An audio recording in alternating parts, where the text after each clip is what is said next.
नमस्कार, आप देख रहे हैं आज तक। आपके साथ मैं हूं अंजना ओम कश्यप। पश्चिम बंगाल में चल गया दीदी का जादू। ममता बनर्जी ने लेफ्ट और कांग्रेस को करारी मात देकर दमदार वापसी की है। शानदार जीत के बाद ममता बनर्जी ने आज तक से की बातचीत। एक्सक्लूसिव बातचीत में उन्होंने क्या कुछ कहा, देखिए। किसको क्रेडिट देती है? पार्टी को, क्योंकि आपकी पार्टी, आप ही नंबर 1 लीडर हैं। आपने 200 रैलियां की। ये विक्ट्री ममता बनर्जी की है, तृणमूल कांग्रेस की है या बंगाल के जनता की है?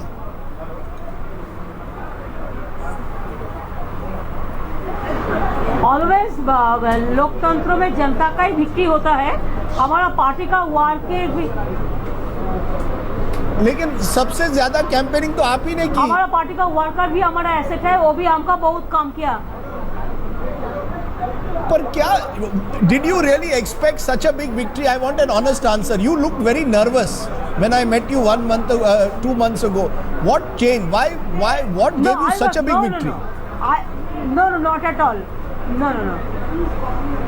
You were not nervous? I am not at all nervous because always when. Why I'll be nervous? Because it was 200 plus always.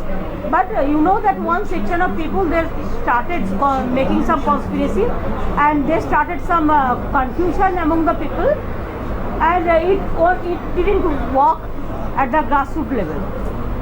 तो नहीं, कहीं ममता दी आपको ये लगा कि पूरी दुनिया आपके खिलाफ है, कांग्रेस पार्टी, लेफ्ट? इस बीच बीजेपी अध्यक्ष अमित शाह प्रेस कॉन्फ्रेंस कर रहे हैं। आइए आपको सीधे लिए चलते हैं। उसके नतीजे आज आए हैं और भारतीय जनता पार्टी के लिए बहुत आनंद का विषय है कि 5 राज्यों में भारतीय जनता पार्टी ने बहुत अच्छे से परफॉर्म किया है और 5 राज्यों की जनता ने भारतीय जनता पार्टी को एक तरीके से स्वीकृति दी है। ये 5 राज्यों के परिणाम के बाद केरल से लेकर कश्मीर तक और कच्छ से लेकर कामरूप तक पूरे देश के अंदर भारतीय जनता पार्टी की नींव मजबूत करने का काम मैं मानता हूं कि हमारे कार्यकर्ताओं ने बहुत अच्छी तरह से किया है। इस विजय के लिए मैं 5 राज्यों की जनता का भारतीय जनता पार्टी की ओर से बहुत बहुत आभार मानता हूं और सभी हमारे कार्यकर्ता जो बूथ से लेके राज्य के चुनाव संचालन के अंदर लगे थे, उनको भी बहुत बहुत बधाई देना चाहता हूं। ये जो अभी चुनाव के नतीजे आए हैं, एक स्वरूप से ये नतीजे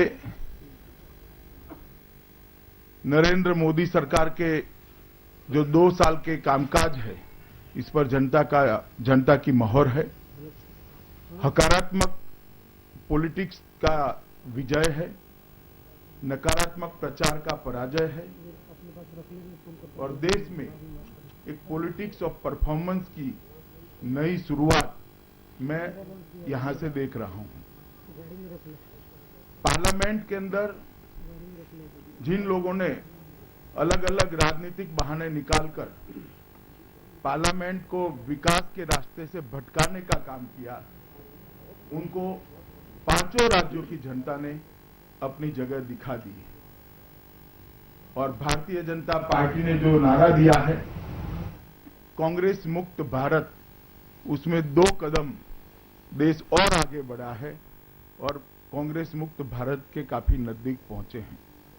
जहां तक आसाम का सवाल है, पहली बार भारतीय जनता पार्टी ने उत्तर पूर्व में अपनी सरकार बनाई है।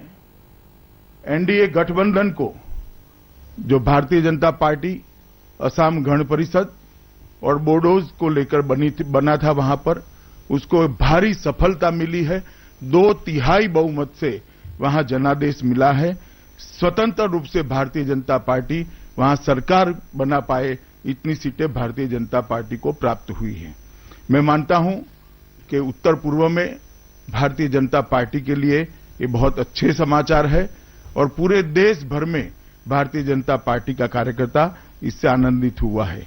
बंगाल के अंदर भी 2011 के विधानसभा चुनाव के अंदर हमें 4.6% वोट मिला था। और इस चुनाव में हमें 10.7% करीब 11% वोट मिला है, जो दर्शाता है कि हमारे वोट को हमने 2.5 गुना किया है और एनडीए गठबंधन को वहां पर 6 सीटें प्राप्त हो सके ऐसी स्थिति बनी है। अभी कुछ सीटों का काउंटिंग चालू है।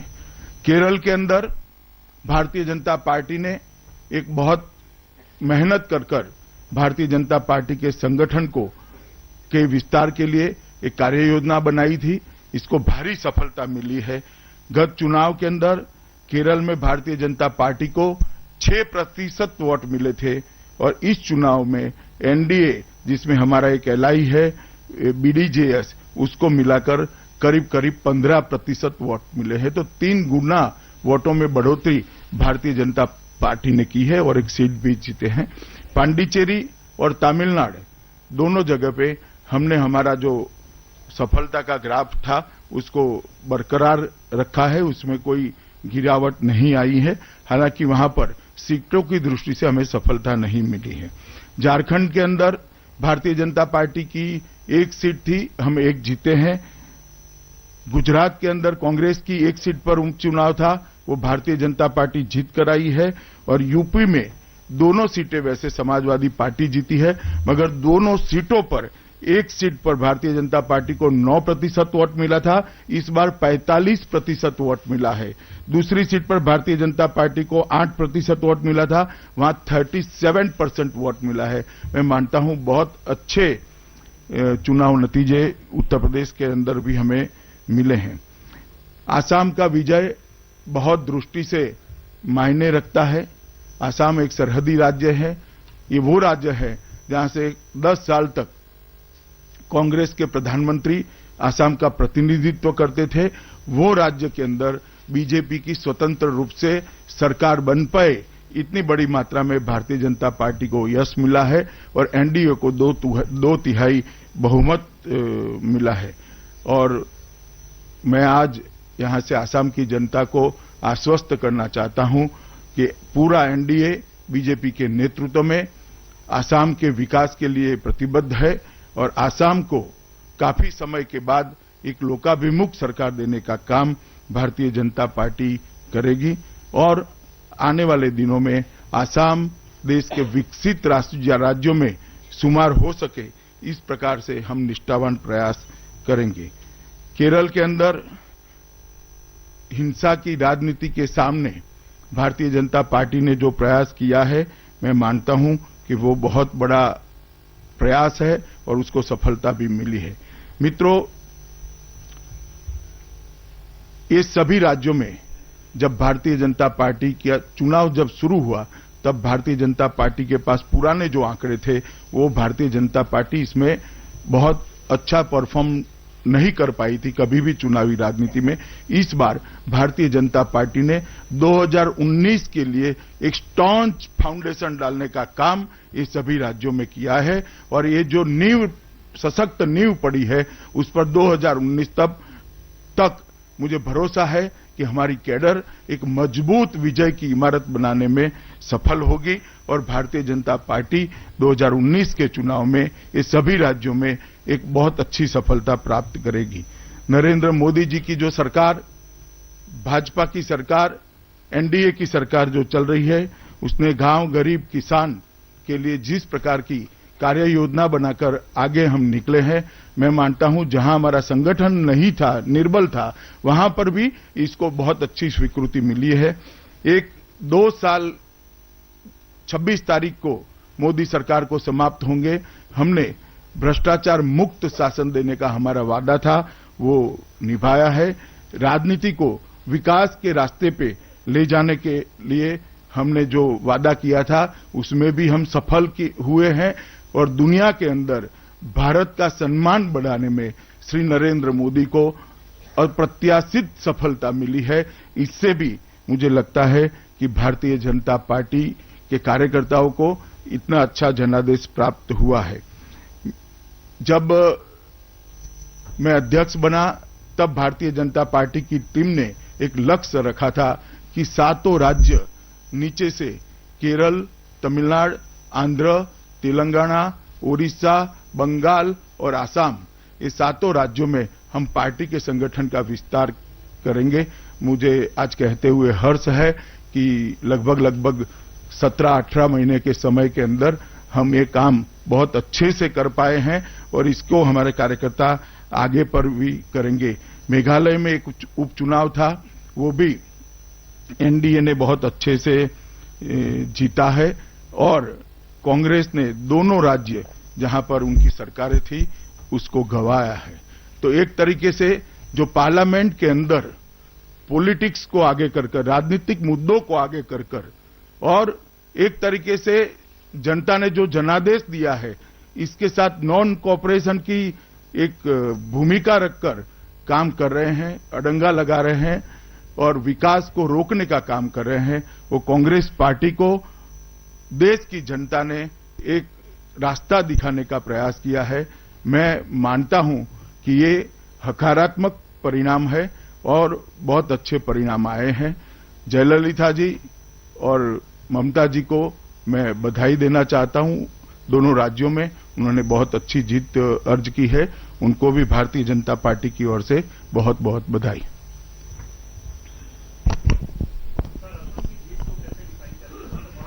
अरे इतना बड़ा तो लेक्चर दिया भैया। मैंने कहा ना आ गया सब। पीछे ऐश्वर्या। एक मिनट 1 by 1 पीछे ऐश्वर्या, फिर तिवारी जी,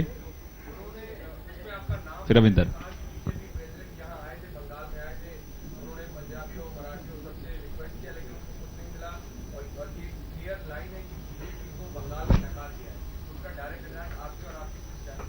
नहीं वो ठीक है, मगर मैं मानता हूं बंगाल में हमें बहुत अच्छा प्रतिसाद मिला है। बंगाल के अंदर हमारी वोटों की जो बढ़ोतरी हुई है और एक नींव डाली है वो बहुत अच्छा है। बेस बहुत कम था, हमने काफी अच्छा परफॉर्म किया है। अमिताभ सिन्हा, फिर तिवारी जी। हाँ,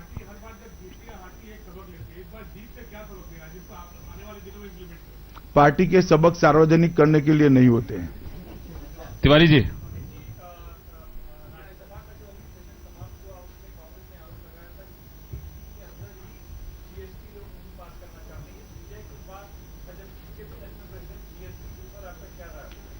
देखिए मैंने कहा कि कांग्रेस ने राजनीतिक स्कोर सेटल करने के लिए एनडीए सरकार के विकास के एजेंडे को रोकने का ट्राई किया है, मोदी जी के प्रयास को रोकने का ट्राई किया है और उसी का परिणाम है राज्य कोई भी हो, कोई भी जीता हो, कोई भी हारा हो, कांग्रेस सब जगह हारी है। वेंकट जी, वेंकट फिर रविंदर जी, फिर विकास जी।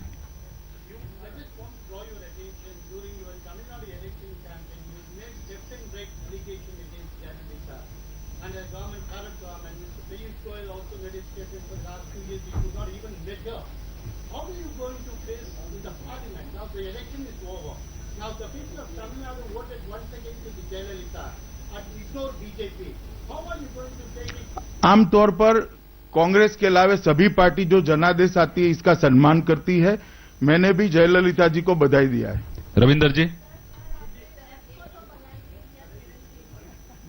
जिस प्रकार से वहां पर हिंसा का वातावरण उन्होंने बना है, मुझे लगता है कि हमारे कार्यकर्ताओं की भावना जुड़ी हुई है और मैं वो भावनाओं का सम्मान करता हूं। रविंदर जी, फिर विकास जी।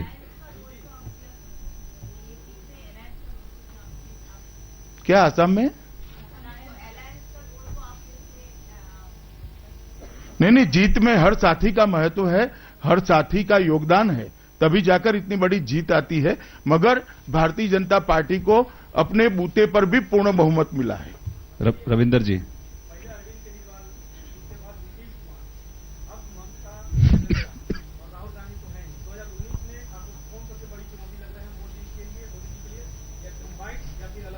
हम 2019 में हमारे परफॉर्मेंस के आधार पर चुनाव लड़ेंगे और हम हमारे परफॉर्मेंस को ठीक रखने का सजग प्रयास कर रहे हैं। 2019 तक उसको चालू रखेंगे। विकास भदौरिया।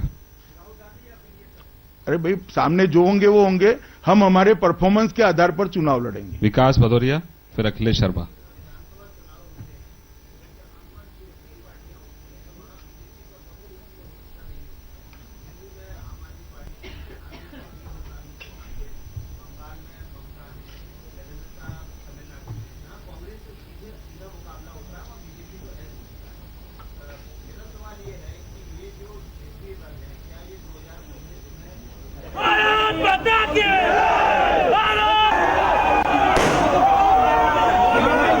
मुझे मालूम नहीं बदौरा जी आप इस नतीजों को किस चश्मे से देख रहे हैं।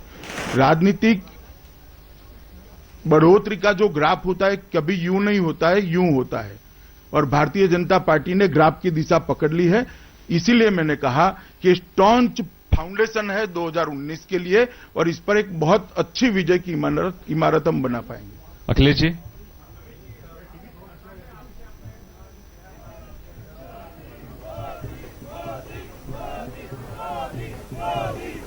अभी उस पर कोई निर्णय नहीं हुआ। जयंत घोषाल जी, फिर मारिया।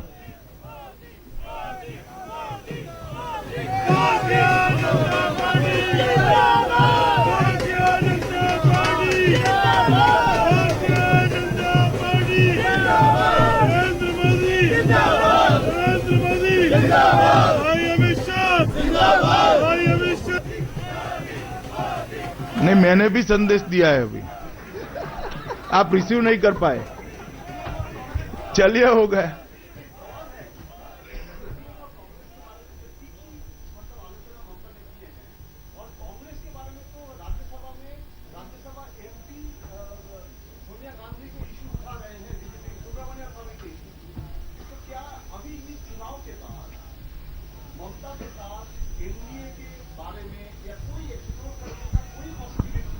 देश के विकास के लिए जो लोग साथ में आना चाहते हैं वो सभी का स्वागत है।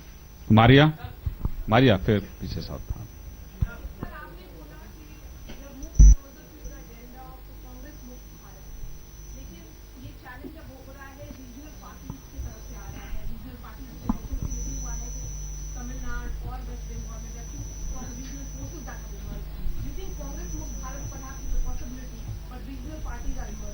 ऐसा नहीं है। महाराष्ट्र में हम रीजनल पार्टी के खिलाफ चुनाव जीत कर आए, हरियाणा में रीजनल पार्टीज के खिलाफ चुनाव जीत कर आए, झारखंड में रीजनल पार्टीज के खिलाफ चुनाव जीत कर आए हैं। पीछे केरल से, हाँ।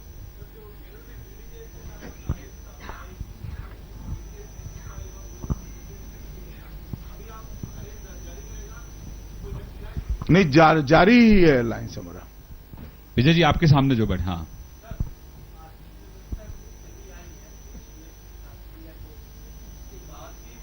ये आपकी मान्यता है, मैं नहीं मानता कमी आई है।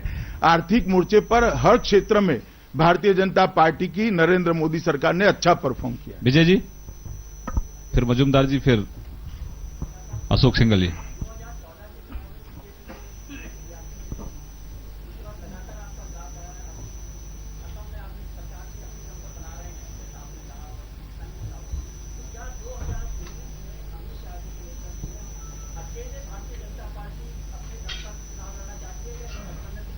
नहीं, हम एनडीए के साथ लड़ना चाहते हैं।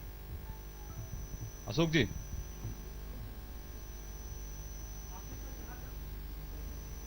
हाँ, पूछिए ना। बोलिए।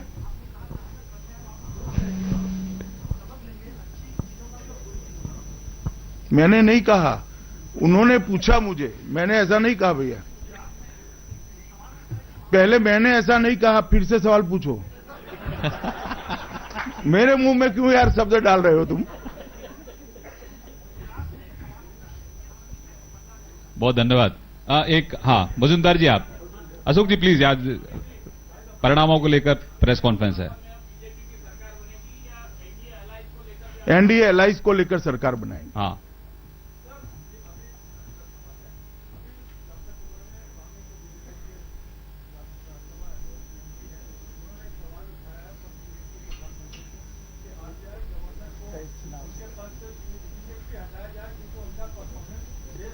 बहुत धन्यवाद। आज की प्रेस इस पर सीमित नहीं। हाँ, नहीं, वो सुब्रमण्यम स्वामी जी का अभिप्राय उन्होंने लिखा है। अरे वो मुझे नहीं लिखा है ना, मुझे लिख के तो मैं जवाब दे देता। राहुल श्रीवास्तव जी, मेरी एक प्रार्थना है सबसे कि 5 राज्यों के जो परिणाम आए इसी पर अगर आप अपने सवाल केंद्रित रखेंगे तो मुझे अच्छा लगेगा।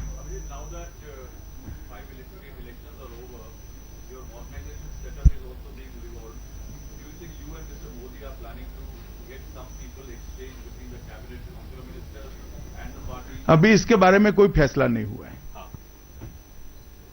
आप पूछिए प्लीज। हाँ,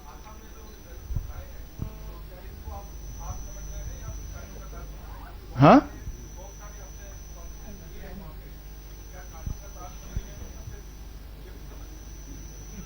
देखिए, हम आसाम की भलाई के लिए और हमने जितने भी वादे किए हैं पूरा करने के लिए सक्षम भी है और सजग रूप से परिश्रम की पराकाष्ठा करेंगे। लास्ट सवाल शीला जी। हाँ,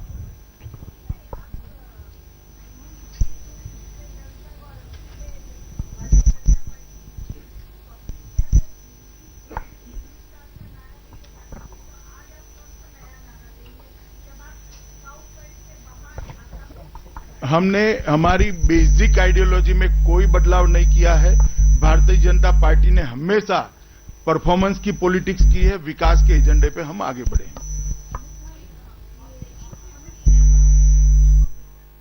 एक मिनट राधिका जी।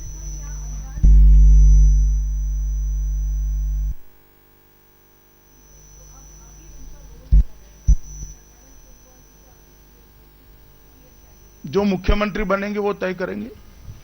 आपका अभी डेट तय नहीं हुआ है। आज शाम को पार्लियामेंट्री बोर्ड है, उसके अंदर ये सारी चीजों पर चर्चा होगी। अनामिका जी, अभी आपका तय नहीं। सवाल। हाँ,